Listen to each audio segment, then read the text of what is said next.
sun'iy intellekt deb hisoblamaydigan ba'zi narsalarni muhokama qilgach, endi eng muhim savolga javob bersak. Sun'iy intellekt nima? Keling soddalroq tushuntiramiz. Sun'iy intellekt bu o'rgana oladigan va moslasha oladigan dasturiy ta'minotdir. Nega uni aynan kompyuter dasturiy ta'minoti deb atayapmiz? Chunki sun'iy intellekt bu robot yoki boshqa biror qurilma emas. U har qanday qurilmaga, xoh avtomashina, xoh robot, xoh sizga noutbuk bo'lsa, yuklab olish mumkin bo'lgan kompyuter dasturiy ta'minotidir. Tasavvur qilishimiz uchun, sun'iy intellekt bu miya. Kompyuter dasturiy ta'minotini o'zida saqlay oladigan har qanday qurilma esa bu tanadir.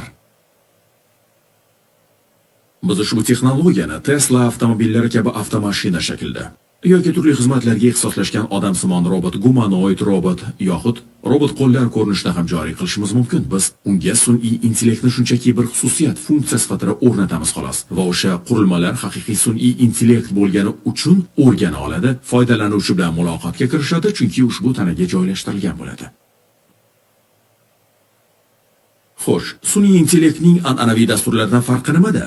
An'anaviy dasturlar aniq mantiq va dasturiy ta'minot bilan chegaralangan. Ular bunga qat'iy amal qiladi va bundan chetga chiqa olmaydi.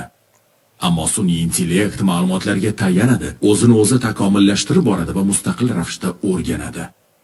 Bu shundan dalolatki, ma'lumotlar sifati qanchalik yuqori bo'lsa, sun'iy intellekt shunchalik samarador bo'ladi.